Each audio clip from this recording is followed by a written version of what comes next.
it's Jess. Welcome and welcome back to the Not Carrie Bradshaw YouTube channel / podcast where I discuss all things style, wellness, pop culture, and whatever else comes up from week to week. It has been a time since we last talked. There is breaking news. Every 15 minutes, I quite frankly am inundated with the horrors of modern living. But here we are. I'm going to do my best to balance the horrors with some joy and some levity, and we'll just see where we land. You know, the fact that I'm here for a third time on time, let's get a round of applause for that, okay? Cheers to me, okay? So as per usual, we have to kick everything off with a fashion tip. Y'all do not hate me, okay? Controversial but true, according to me. I feel that your signature scent is a very personal journey. And y'all know I feel that way about style as well. But I especially feel like the way you smell, the way you desire to smell, that is very intimate and personal. And I really want for people who are into fragrances or are looking for their signature scent or want to start their fragrance collection, please go to a department store within your budget and talk to an expert. I get really annoyed with people wanting to copy and paste so many of the things in our world today. It's like literally, I saw a girl on Twitter the other day. She was just wearing a tan sweatsuit. And everybody was like, oh my God, link to the sweatsuit. Where you get this from? Oh my God. It's like you couldn't just Google tan sweatsuit and just see what came up, see what jumped out at you. It's like the level of entitlement that people feel over content creators and what we're wearing or what we're doing is really interesting, because on the one hand, as a content creator, you want people to engage with you. You want to help people discover new things, and you don't want to be labeled as a gatekeeper. But at the same time, I try really hard to encourage people to go on their own journey. And your journey might include seeing something that someone else has and seeking that out, right? But to flood someone's comments with where you get that from, where you get that from, where you get that from, without using your own free will to search that out is interesting to me.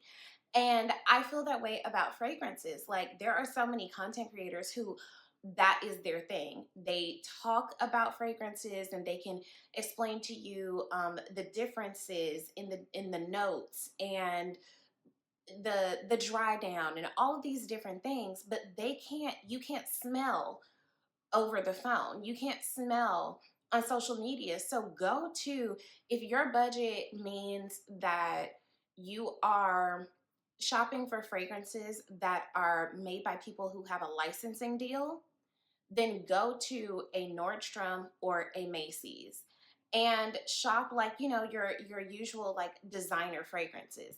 If you have a little bit more money to spend, go to Bloomingdale's or Saks and explore their section with a sales associate. That is what they're there for. They will help you discover like what kind of fragrances you like. Do you like citrus? Do you like fruity? Do you like floral? Do you like gourmand? Do you like something soft? Do you like something woodsy? Tell them the vibe you're looking for. They are there to help you. Now, there is a difference between a company that exclusively makes fragrance and a company that licenses to make fragrance. It's not to say that one is especially better than the other one, because like I said, it's a very personal thing. But a company that specializes in fragrances, that's their specialty. That's what they do, right? I enjoy a Tom Ford fragrance just as much as the next person, but there is a difference between going to the Tom Ford counter and going into like a Le Labo store. And there's more to fragrance than the names that you typically hear. So just go and kind of explore. And when you're there, ask them like, what would you layer this with? What would you pair this with? Like, what scent of lotion should I possibly get? Like maybe that fragrance doesn't come with the lotion, or maybe you don't have the money to buy the shower gel, the lotion, the whatever.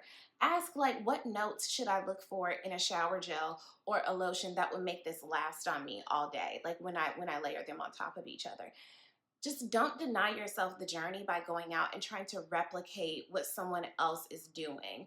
If you like how someone else smells, like I cringe to ask somebody like, "Ooh, what are you wearing?" I try to remember the note, like, that smells kind of da da da. And I'll go to Saks and I'll be like, hey, I smelled somebody that kind of smelled like this and kind of smelled like this. What do you have like that? And I might not get what that exact person had, but I will discover a whole other thing that I like. And it's not really about being unique. It's not, oh, I don't want to smell like nobody else, or I don't want to look like nobody else. Because to be honest, the desire to be especially unique makes you like everyone else who wants to be unique. Just be you. And there may be a bunch of other people who like exactly what you like. That's incidental. That's fine. But just make sure that it's for you, that the journey is yours. Go out, seek that out. You can get a discovery set. You can get, if you really work with a salesperson, they will give you free samples. Like if you are charming enough and are genuinely interested, they'll give you samples to test out. Like just go on the journey, have fun with it. It's not that deep, but don't rely on other people to tell you how you should smell. It's just, don't deny yourself that personal journey. It'll give you something to do, right? We all need to find little pockets of joy where we can. It can just be a personal little project that you do for yourself by yourself. Okay, so that's my fashion tip for this week. In our discussion section, we're going to talk a little bit about the Super Bowl, why people are beefing about Pilates. Some of the ladies on social media need to tighten up because they're embarrassing us. So we'll get into it. Stay tuned. And we're back.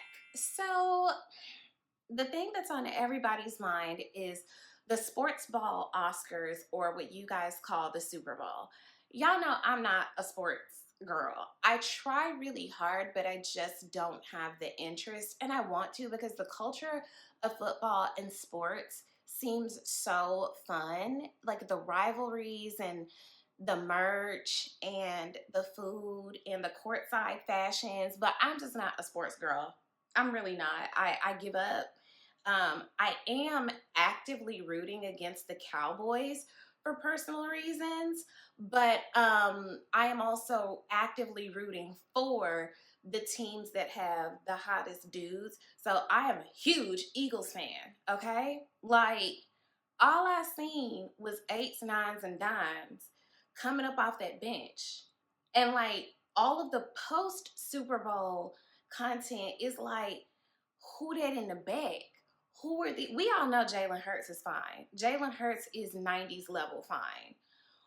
Who are the rest of these people? When do they do the casting for the Eagles sports ball team? How do I meet the casting director? How can I sit in on the casting? What's the tea here? Because my goodness, okay? I'm going to also say this before we talk about the halftime show. There are a lot of reasons that my generation of millennials, right, we have been let down. I know affordable housing, okay, the village that we were promised, right, when we were growing up, you had the candy lady, you had so many aunties and so many, gatherings and cookouts and things. We had to move away. We had to move away from our families so we could get jobs, so we could get affordable housing. And don't let you want to live in a walkable city. We're not getting the things that we were promised, right?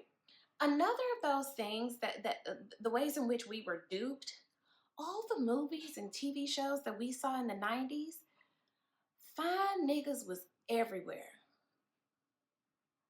Khadijah James stayed with a fine man. Scooter is fine to this day. To this day, right now, in the year of our Lord, 2025, that man still look good. We were promised the likes of Morris Chestnut, Blair Underwood, Omar Epps, Mekhi Phifer, Lorenz Tate. There was so much hot, and Will Smith at a certain point. They messed around and made Eddie Murphy a sex symbol in Boomerang. Like, we grew up seeing just Tyson Beckford. Where did all the fine niggas go when we grew up? Why? We can't afford housing. We don't know what's going to happen with healthcare. We don't know if democracy is going to fail. But the greatest travesty is my generation has been denied an abundance of gorgeous, gorgeous black men. Where they at? And you wonder why we thirst over Jalen Hurts. Because we ain't seeing that type of. It's not what we were promised. We were sold a lie. We were sold a dream. Okay? Anyway, let's talk about the halftime show. Kendrick Lamar. Sorry, y'all. I got my aligners in and I'm learning how to yap with them. Kendrick Lamar's performance, to me, was good. It was not the usual halftime show that we expect. It wasn't pyrotechnics. It wasn't glitz. It wasn't glam. It wasn't high energy. It wasn't Lady Gaga. It wasn't Prince. It wasn't when Katy Perry brought out Missy. It wasn't that. And I'm okay with that because now doesn't call for that. Especially because that man was in attendance. To me, the performance was very stern and sincere and very artsy, and there was a very intentional message there about revolution and about Black people and our position in this country, from enslavement to now, right? I think that collectively, we are in a time of people need to be held accountable. We need to be more intentional with our actions. We need to be more thoughtful. It just wasn't really a time of sparkle, sparkle, glitter, glitter, have fun. It was more stern. It was more serious. It wasn't a super good time. And it wasn't a show that was supposed to be for white America, to be honest. I think that a lot of things really cater to their sensibilities, and this simply didn't. And for that reason alone, I really liked it. But I think that people want the Super Bowl in and of itself to be a distraction, because in a lot of ways, people want to try to take politics out of sports. Sports is incredibly political. And I say that as a person who doesn't even, ain't no ESPN coming on around here, baby. That's not my judge. But even I'm aware, like, we can look at just even the way that people kind of align themselves with different teams and stuff, right? Like, it's a very political industry. So you can't really extrapolate that. You can't take out the fact of you have a lot of Black bodies on this field making very, very, very wealthy white men even more wealthy. There's something to that. So I get that people want the distraction of the game, but I think that the game in and of itself is riddled with a lot of politics and statements that maybe people are kind of like glossing over to, celebrate touchdowns. I don't know. But Kendrick wasn't here to give you that kind of a distraction, and I think that that's okay. I also really enjoy the flare leg boot cut. I've been singing the praises of a relaxed fit jean for years now, and shouts out to Rachel Zoe, who was always a bootcut diva. Rachel Zoe always said, baby, I'm not a skinny jean girl. And I'm not saying that skinny jeans are out. Fashion is cyclical. I think that they still have a place in certain silhouettes. But I hope that, and those jeans are by Celine, by the way. I hope that this is a call to embrace more relaxed fit denim in your life. It's gonna give you a little shape, a little silhouette. We love to see it. A part of me did for a split second feel sorry for Drake, because I used to be a Drake fan, and I have to say that as I started to grow in my understanding of feminism, I started hearing things in his lyrics that I did not pay attention to before. And to be a Black woman and a Black feminist and a fan of hip hop you have to have a certain amount of cognitive dissonance to enjoy it. But it's the fact that I can, as a human being, I can empathize with what it must feel like for a huge collection of your peers to kind of turn on you, right? To fall out of favor with everybody when you were such this beloved character. And this person has started a campaign to absolutely take you down, and people that you admired are helping him do it. That must be tough. And I wanted to feel bad for Drake for a split second, but then I remembered how he has humiliated Black women, the way he has name dropped Black women, the way he talked about, was it Johnny Blaze, and tried to retire her as a dancer without her permission. Um, Remember Courtney at Hooters on Peachtree? Excuse me, the way that he talked about Serena. So I was happy that Serena got to have that moment, not only because, unbeknownst to me, again, as a non-sports fan, I didn't know that she was like fined at Wimbledon for crip walking, and she got to do it at the Super Bowl. So like, good for her. I love that for her. The fact that he name dropped SZA, and I'm so sorry, but I get that this must be a tough time for him. But number one, he will be okay. But also, you talked so badly about Megan. You aligned yourself with the person who physically harmed her and then tried to ruin her life and her reputation. This just might be your comeuppance. I don't know. But I'm rooting for Black women always, which rolls me right over into, let's tighten up, ladies. Okay, there have been two prevailing stories on my timelines between the Tickety Talk and the Twitter. The first one is this young lady, and nowadays you have to question whether or not something is legitimate or if it's a skit or if it's just like rage bait, right? But for all intents and purposes, we're gonna assume that this was like real. This woman posted that her new husband cut their honeymoon short because he found out that she sent a goodbye text to her ex the morning of their wedding. So when he found that out, he cut the honeymoon short and was like, let's wrap this up, we can go. I am fully on the husband's side. I don't enjoy that. I do not enjoy being on a man's side. That makes me question my whole belief system. What we doing? Because her thing was she needed the closure.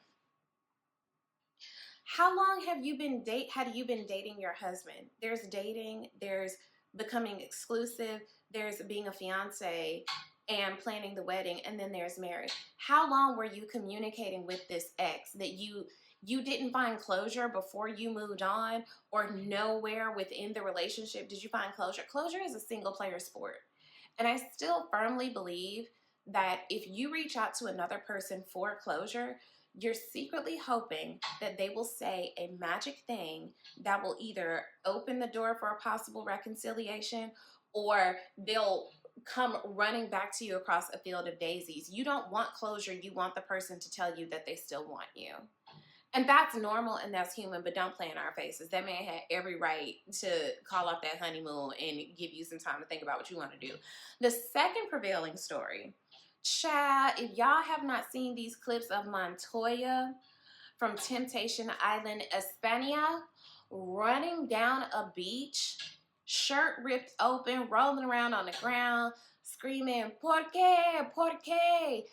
Because he just found out that his girl was not only cheating on him, but literally cheating on him in that moment.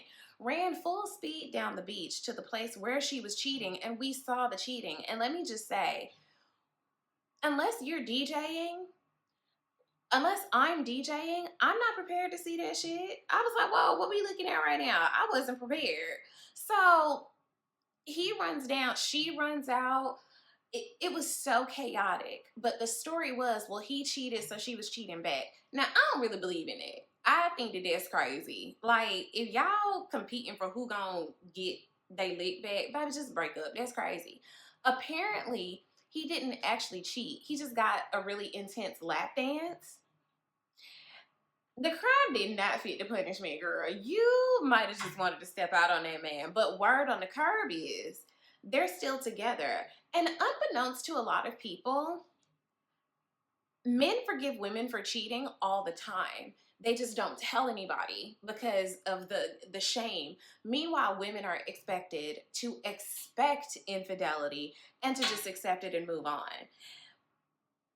Let's tighten up. Everybody, let's tighten up.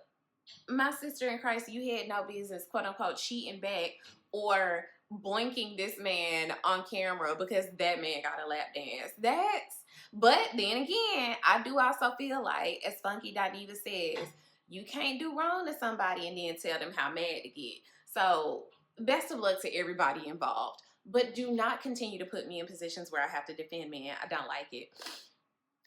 Amanda Seales came back on our timelines to tell us a very anticlimactic story about her last encounter with Issa Rae, where basically Issa Rae kind of snapped at her. They were reading a review about something. Amanda asked her about something in the review, and Issa told her to read it herself or something like that.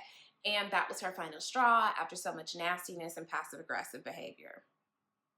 Why are we being told this information again?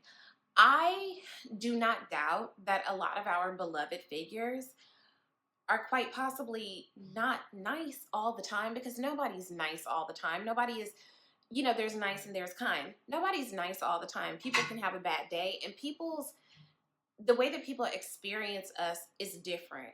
People get different versions of different people all the time, right? So I'm not saying this because I'm such a lover and supporter of Issa Rae and her work. I'm saying this as a person who has been on the receiving end in a friend group of somebody blatantly doing me wrong and not being believed, nobody really giving a shit, and it feels horrible. What I'm not going to continue to do is plead my case. At this point, people just don't care about why she fell out with Issa, why she fell out with the cast of Insecure, why she isn't well received in Hollywood. I get it. I think that Amanda is incredibly brilliant and she has a lot of important things to say, but there has to be something that can be done so that she can be more galvanizing. So much of what she says is getting lost in the fact that people don't find her likable, and it really, really sucks that you can be brilliant, you can be talented, you can be personable, you can actually be warm and kind, but likability will carry you so far. And for some reason, she's not coming across as likable to some people. And that must suck in an industry that is basically based on popularity. And Issa is a popular girl. And they've deemed you unpopular. They don't want you to sit with them.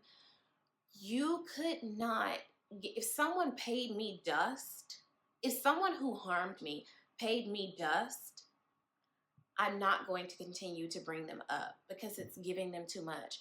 Bring back shame. Bring back pride. I would and have discussed ad nauseum that situation with my therapist or with a trusted friend that I'm like, girl, I'm spiraling. I'm triggered. I can't believe I feel this way again. But on a public forum, you've been paid dust. Nobody seems to care. Nobody is rallying around you. Let's quiet it down. No one is saying put down your torch. No one is saying that I'm not saying that you're lying, but I am saying that every time you bring this up, I'm just not seeing any changes. And I want for Amanda to continue to have a good career, to flourish in all of her brilliance and her education. I want so many good things for her. But it feels like harping on this is just not helping. And it's the same thing with Monique. No one doubts it. We all believe you. I'm glad she finally got those apologies. But would it have maybe come sooner if there had been just a smidge of likability or humility or something, Of course, you are Black women in Hollywood. Of course, you're mistreated. Of course, it's inequitable for you. Of course, that's probably happening from people who look like you, and that sucks. But bringing up those encounters so often To what end? What's it getting you? Why are we here again? It gets to a certain point, you know? I don't know. Lastly, what is up with people trying to do this takedown of Pilates? There are people that are like, oh, so I guess in order for Pilates to work, you gotta already be skinny or da da da. Let's dial this all the way back. Let's dial this all the way back. There is so much more to exercise than weight loss. I enjoy Pilates because it helps with mobility and flexibility. And over your lifetime, you want to be able to bend down and stand up and move and shift your body in ways that don't hurt. I don't want to grow older and endure the same kinds of pains and ailments that I have seen my mom and my grandma and my aunties endure. Pilates can do a lot for you. Flexibility is very beneficial. Everybody is not doing the same thing for the same reason. Everybody does not need the same thing. It's so important to have non-scale related goals. Everybody is not working out to lose weight. Some people are working out because they enjoy the workout. I genuinely like Pilates. It's expensive as shit near me, but I genuinely really like it. It gives me so much movement without sweating out my hair. And I really like that. But I think that as a person who has insulin resistance, who is on meds for it, and who hopes that I can eventually come off of those meds for it, I know that in order to keep my blood pressure and my blood sugar at healthy levels, I have to do cardio. But cardio doesn't mean that I'm running for an hour on a treadmill. Cardio can literally be the walk to and from my office. Like, exercise doesn't have to be so intense, so painful, so whatever. Sometimes people just do things because they enjoy doing the thing. And maybe someone's goal is to be able to do a split by the end of the year. Or, like, it could be anything. But if weight loss is your goal, it might help you to combine a couple of different things. Your body doesn't work how everybody else's, so you might need a combo special of cardio, weightlifting, and Pilates. But things don't have to be all or nothing. Just do some shit because you enjoy it. Like, do some shit just for the fun of it. Does it have to be this capitalistic or puritanical endeavor where you're just beating your body into submission? I just, you know, just because a bunch of people are enjoying a thing doesn't mean you have to find a reason why that thing is wrong or why there's something wrong with it. Like, you want to do like this deep dive, not because you're curious, but just because you see people having fun and you want to poke holes in it. Fight that urge. Fight that urge. Do some shit for the whimsy of it, for the journey, for the experience. It don't always have to be so, oh my God. Anywho, that's all I got for it. Thank you for joining me. I am tired. I worked at my job today, okay, and I'm gonna go lay down. I want to wrap up like a burrito and rub my feet together under my freshly washed sheets.